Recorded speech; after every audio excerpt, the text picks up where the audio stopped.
Hello বন্ধুরা, আমার নতুন ব্লগে সবাইকে স্বাগত জানাই। আজকে হঠাৎই রাইস চিলি চিকেন খাওয়ার ইচ্ছে হলো, তাই বেশি দেরি না করে গাড়ি স্টার্ট করে ভিডিও স্টার্ট করে বেরিয়ে পড়লাম। দেন গাড়ি চলাকালীন আমরা দুজন কোলগেটের অ্যাড দিতে পৌঁছে গেলাম রেস্টুরেন্ট।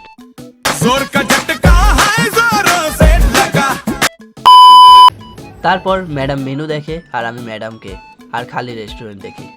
তারপর আমাদের অর্ডার চলে আসে আর আমি খাবার মুখে তুলে নিলাম। ততক্ষণ তোমরা ভিডিওটা লাইক করে দাও। তারপর আমরা দুজন খাওয়া দাওয়া সেরে তাই পেট ভর্তি করে প্লেট খালি করে এবং পাওনা চুকিয়ে কেটে পড়লাম রেস্টুরেন্ট থেকে। তারপর পার্কিং জোনে যাওয়া পর্যন্ত আমরা রাস্তা জুড়ে পাগলামো এবং ইয়ার্কি ঠাট্টা করতে থাকি। তারপর আমি স্টাইল মেরে গাড়ি নিয়ে বেরিয়ে পড়ি আমরা। আর সেই দিন ছিল মিয়ামরের জন্মদিন, তাকেও উইশ করলাম। তারপর হঠাৎ এক সাবস্ক্রাইবার আজকের ব্লগ নাকি তার ভালো লেগেছে, সম্মানের সাথে মালা পরালো আমাকে। তাই সেই সাবস্ক্রাইবের সাথে আজকে ভিডিও শেষ করলাম। বাই।